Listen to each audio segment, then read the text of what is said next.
ইসলামপুর শহরে তৃণমূল ছাত্র পরিষদের টাউন সভাপতি শিবশঙ্কর মণ্ডলের ওপর ছুরি হামলার ঘটনায় চাঞ্চল্য ছড়িয়েছে।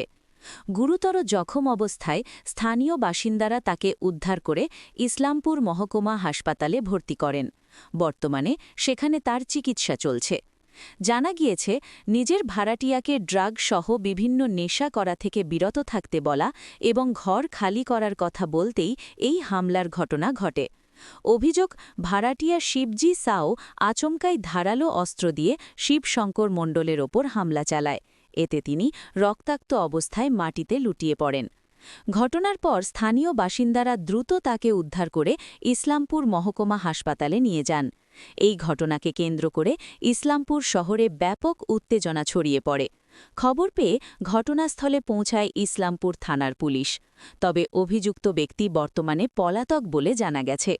স্থানীয় বাসিন্দা পঙ্কজ ভগত জানান, অভিযুক্ত শিবজি সাও দীর্ঘদিন ধরে ড্রাগ সহ বিভিন্ন নেশায় আসক্ত। তিনি বলেন, গতকাল পুলিশ তাকে গ্রেফতার করে থানায় নিয়ে গিয়েছিল। আজ সকালে থানা থেকে ছাড়া পায়। এর আগেও স্থানীয়রা বহুবার তার বিরুদ্ধে অভিযোগ করেছিলেন। আজ ঘর খালি করতে বলতেই ছুরি দিয়ে হামলা চালায়। এই ঘটনায় শিবশঙ্কর মণ্ডলের পরিবারের পক্ষ থেকে ইসলামপুর থানায় লিখিত অভিযোগ দায়ের করা হয়েছে। অভিযুক্ত শিবজি সাওয়ের আসল বাড়ি বিহারের সমস্তিপুর এলাকা বলে জানা গেছে। ঘটনার পিছনে অন্য কোনো কারণ বা রাজনৈতিক উদ্দেশ্য রয়েছে কিনা তা খতিয়ে দেখছে পুলিশ। অভিযুক্তের খোঁজে তল্লাশি শুরু করেছে ইসলামপুর থানার পুলিশ। দেখুন দাদা, এই জায়গাটা আমার জায়গা। এখানে আমার বাবা মার বিয়ে হয়েছে, আমার জন্ম এখানে, আমরা 3 ভাই বোনের জন্ম এখানে। এই জন্ম হওয়ার পরে আমরা কিছুদিন যাবৎ, এই 2-4 বছর হলো আমরা সাইডে বাড়ি করছি। ওটা জায়গাটা আমি এখানে 3 বার করে জায়গাটাকে ঘিরে রাখছি। এখানে আমার ঘর ছিল। এখানে ঘর থাকার পরে এই ঘরটা এখানে পিছনে ড্রেন হওয়ার সময় ঘরটা ভেঙে যায়। ভেঙে যাওয়ার পরে বারবার করে, আমি গরিব লোক, সাধারণ লোক, আমার তো বারবার করে করা পারতেছি না। আমি তারপরে তার দিয়ে 2 বার করে আমি জায়গাটাকে ঘিরছি। এখন উনি এর আগে আমাকে বারবার করে, আমি কাউন্সিলরের কাছে গেছি, 2 বার করে গেছি, যে গিয়ে বলছি যে স্যার আমার জায়গাটা আমি ঘিরবো। বলে হ্যাঁ তোমার জায়গা তুমি ঘেরো। 2 বার করে আমার ভেঙে গেছে, মাটি ফেলায় ঘিরছি। ঘিরার পরে এখন আমাকে আমার জায়গার মধ্যে আমাকে স্টে করতে দিচ্ছে না। আমি একটা সাধারণ মানিক দত্ত, কত বছর ধরে মানিক দত্ত এখন আমাকে আমার জায়গার মধ্যে আমাকে করতে বলে, এখন বলতেছে এটা কোনো বলে আমার জায়গা না। আপনার কি বাড়ি এখানেই ছিল? হ্যাঁ, এখানেই ছিল, এখানেই জন্ম আমার। কত বছর ধরে এখানে বসবাস? এখানে আমার বয়স হলো 45 বছর। 45 বছর ধরে আমি এখানে। তার আগে আমার বাবা মা এখানেই বসবাস করে গেছে, এখানেই মৃত্যু হয়েছে তার। আচ্ছা, আজকে কি সমস্যা? আজকে আমাকে আমার জায়গা করতে দিচ্ছে না। মানিক দত্ত, আমার ওয়ার্ডের কাউন্সিলর। এই মাটিটা কে ফেলেছে? মাটিটা উনি ফেলেছে জোর জবরদস্তি করে। আমি বারবার করে এসে বাধা দিচ্ছি যে আমার জায়গার মধ্যে আপনি কেন মাটি ফেলাচ্ছেন। উনি আমার কথা মানতেছে না। উনি বলতে মানিক দত্ত কাউন্সিলরের কাছে আমি 10 বার গেছি। 10 বার যায় আমি ওনাকে বারবার করে হাতে পায়ে ধরে রিকোয়েস্ট করছি যে আমার জায়গাটা আমাকে করেন। আমার কাছে এই জায়গার, এখানকার ইলেকট্রিক বিল, এখানকার সব আছে। তা সত্ত্বেও আমাকে এরকম করে বাধা দিচ্ছে, আমার উপরে অত্যাচার করা হচ্ছে। আপনার জমিতেই কি মাটি ফেলছে? হ্যাঁ, আমার জমিতে মাটি ফেলছে। এই টোটাল জমিটা আমার। জমি এখানে মোটামুটি তাও 30 থেকে 40 হাত। কেন এরকম করছে?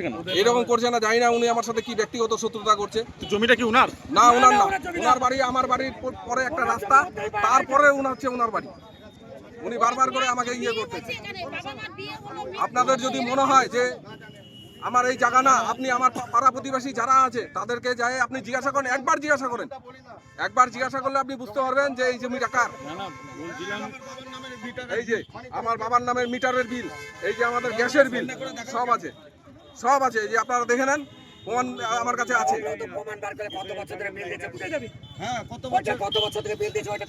আপনার নাম? আমার নাম মানিক চন্দ্র।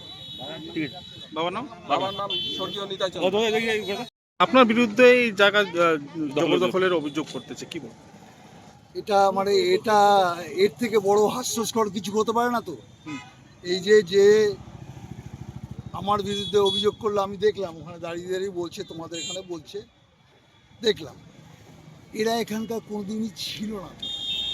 এদের দাদু যে গুঞ্জুরিয়া থাকে, সেই দাদুকে আজ থেকে 55 বছর আগে আমার দাদু, উনি আসতো গুঞ্জুরিয়া থেকে, আসতো, বলতো ইসলামপুরে আমার একটা থাকার জায়গা নাই, বসার জায়গা নাই, একটা জায়গা, ছোট্ট একটা ঘর দিয়েছিল এখানে, ছোট্ট একটা ঘর।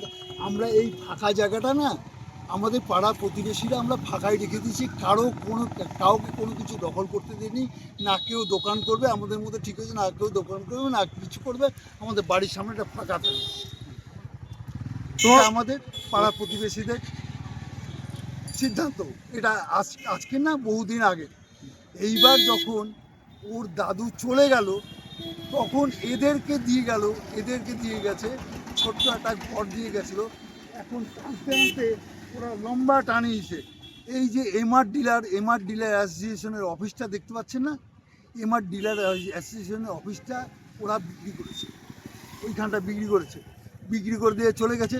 তারপরে আবার এখন জায়গা আবার দখল করছে। ওনারা তো ওখানে বসবাস করতো, এমনটা তো ওই তো এমআর ডিলারের অফিসটা বিক্রি করে দিয়েছে তো ওরা, ওদের জায়গা আছে, ওরা ওখানে বসবাস করতো তো, ওটা বিক্রি করে দিয়েছে তো। এটা কি আপনার জায়গা? না, আমার জায়গা না তো, সরকারি জায়গা। এটা সরকারি জায়গা। আমাদের পাড়া প্রতিবেশী ডিসিশন, সামনে আমরা কাউকে কোনো দোকান টোকান বসতে দিব না। এটা আগে তো ছিল কোথায়? ওখানে। না না, ওনারা তো বলছে 4-5 বছর আগে ভেঙে যাওয়ার পরে। ওরা শোনে, আমি এদের বাড়ি আমি দিয়েছি, এরা ভ্যানির পাড়ে বাড়ি করেছে, আমি ঘর দিয়েছি। আগে যখন 1 লাখ টাকার ঘরগুলো ছিল, ওই 16,000 টাকা। আপনার বিরুদ্ধে মাটি ফেলার অভিযোগ করছে। আমি মাটি ফেলবো, মাটি ফেলতেছে যার পিছনে জায়গা আছে, যে সামনে দিয়ে রাস্তা বানাতে চায়, যে পিছনে জায়গা আছে, খাতার জায়গা আছে, সে কি নিজের সামনের জায়গাটা নেবে না? পিছনে জায়গা আছে, খাতার জায়গা, সুকান্ত পাল মাটি ফেলছে। সুকান্ত পাল ওখানটায় ইয়ে করতেছে, কোনো বিল্ডিং বানাচ্ছে, ওইখান থেকে মাটি উঠছে, ওই মাটিটা নিয়ে এসে ফেলছে, ও ফেলবে না, এতদিন পর কেন ঘর ভাঙার পর কেন ঘর ভাঙা, মানে ঘর থাকাকালীন কেন করলো না? কে?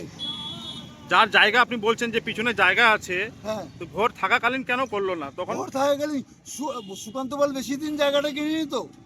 ওই জায়গাটা কিনেছে ক বছর হয়েছে? কয় বছর? 10-12 বছর না? হ্যাঁ, ও 10-12 বছর যাই, 10-12 বছর ধরে কিনেছে। অভিযোগ কি ভিত্তিহীন মনে করছেন? হ্যাঁ, এই যে অভিযোগ করছে ভিত্তিহীন তো। শোনো, তোমাকে কি কাগজ দেখালো জানি না, সরকারি জমি পিডব্লিউডি ল্যান্ডের কোনো কাগজ হয় কি? তো সরকারি জমিতে রাস্তা বানাচ্ছে কেন আপনার এই সুশান্ত পাল? ওহো, তোমার বাড়ি তুমি যদি করো, তোমার পিছনে জমিটা থাকলে পরে, তুমি বাড়ি করলে পরে তুমি রাস্তা বানাবে না? রাস্তা তো আছে। ওর এই রাস্তার এপারে প্লট আছে, প্লটটা দেখে যাও, তাহলে বুঝতে পারবে, পরিষ্কার হয়ে যাবে জলের মতো। ওখানে দেখা গেল যে খুঁটির উপরে তার লাগায় ঘেরা করতেছে। কোথায় ঘেরা করতেছে খুঁটি দিয়ে? কে? ওরা করছে।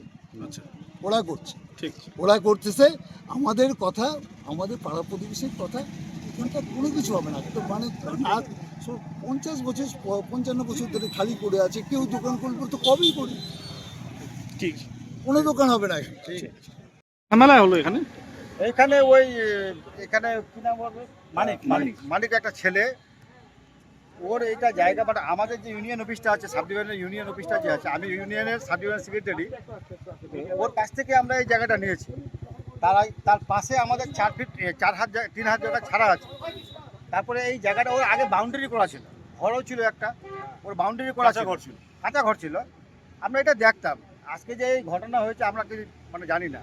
তখন আমরা অফিসের কাজে আমরা আসছি, তখন দেখতেছি যে ওরা ঘেরতেছে কী হবে। আমরা শুনলাম যে শিবাস পাল নাকি জায়গাটাতে ফেলে মাটি ফেলছে। এই শিবাস পাল কী কারণে মাটিটা ফেললো সেটা আমাদের জানা দরকার। এবার যদি মালিক যদি ওর কাছ থেকে যদি বিক্রি করেছে তাহলে ও ফেলতে পারে, আর যদি বিক্রি না করে তাহলে আমরা জানি যে ওইটা এই জায়গাটা ওই মালিক ছেলেটারই, ওর বাবা মা এখানে থাকতো, আমরাও দেখেছি। কিন্তু আমাদের আশু কাকু আছে বড়োটের, আমাদের আগে ও ডিস্ট্রিক্ট সেক্রেটারি ছিল, ও থাকতেই আমরা এখান থেকে যাতায়াত করি। এখন আমি এখানকার এই অফিসের এখন আমি বলার, আপনি যে নামটা বললেন যে মালিক নামে একটা, ওই একটা আপাহির ছেলে, ওর পা নাই একটা, ওর কাছ থেকে মাটিটা কে ফেলছিল? মাটিটা কে ফেলছে আমি জানি না। আচ্ছা, তো এই বাধা দিতে আসছিল মাটিটা যে কে ফেলছে সেটা আমরা জানি না। এখন এসে শুনলাম যে বলে শিবাস পাল বলে মাটিটা ফেলছে, আর শিবাস পাল কেন ফেলছে, আর মানিক দত্ত বাধা দিচ্ছে। আজকে আমরা এসে এখানে শুনলাম। এটা কি জোরপূর্বকভাবে দখল করার চেষ্টা করছে? হ্যাঁ, জোর দেবো। কি চাইছেন আপনারা? না, আমরা কি চাই? সেটা নাই, যে পাবে তার হোক, সে পাবে। এমনকি মাইক তো আপনার নিজে নাম? বলেছে আমাদেরকে আমার মুসলমান নাম জাকির হোসেন। হচ্ছে মালিকদের জায়গা, বুঝতে পারছি। এটা আজকে আমরা যখন 30 বছর থেকে আমরা এখানে আছি, 30 বছর থেকে ওদেরকে আমরা এখানে দেখছি। আজকে হঠাৎ করে দেখছি মাহিন দত্ত এখানে মাটি ফেলাচ্ছে। তে বলতে আসছে, তে বলতে সরি আমার বাড়িতে গেছে, আমাকে জিজ্ঞেস করলো। আমি বললাম কি তোরা আগে যা। তারপর আমি ওর ছেলে ওর ভাইকে নিয়ে মাহিন দত্তের কাছে গেলাম। মাহিন দত্ত একটা কথা বলছে, এখানে কোনো রকম কিছু গাড়া হবে না, এটা আমার দাদুর জায়গা। তো আমি বললাম রতন তাহলে বাড়ি চলে আসো, তোমার জায়গা তুমি ঘিরো, তারপর কী হবে দেখা যাবে। তারপর জায়গাগুলো ঘিরতে তার আগে দেখি ও কালকে থেকে পরশু দিন থেকে মাটি ফেলা শুরু করলো। বলতে গেলাম তো আমার কাছে একটা পিলার গালে পুলিশকে ফোন করবো বললো। আমরা এখানে চলে আসলাম বাড়ি থেকে, যেহেতু ওনার বাড়িতে গেছি, ওখানে বড় কথা বলতে পারছি না। এখন এখানে আমরা যখন পার্বতী বিষয় হিসাবে কি আমরা দাঁড়াতে পারি না ওনাকে? আজকে ওর বাবা নাই, ওর মা নাই, টপাইস ছেলে, আজকে ওর এক জায়গাটা ওরা বিনা কারণে হজম করে দেবে, এটা কি মানা যায়? হ্যাঁ, ওর কাগজ আছে, পত্র আছে, এটাতে তো প্রমাণ পাওয়া যাবে যে ওর কী আছে না আছে।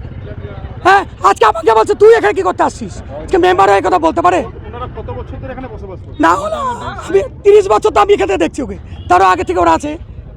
30 বছর আমার বাড়ি এখানে করা, 30 বছর থেকে ওদের আমার এখানে বিয়ে হয়েছে, বাবা মা এখানে ওদেরকে মানুষ হ্যাঁ, জোর জবরদস্তি। আরে দাদা মানিক দত্ত যা দাদাগিরি করলো আপনি বলতে পারেন, পুলিশের ধমকি বন্দি দিয়েছে। রং কথা বলছিলাম আমরা। সম্পাবনী রং কথা বলতে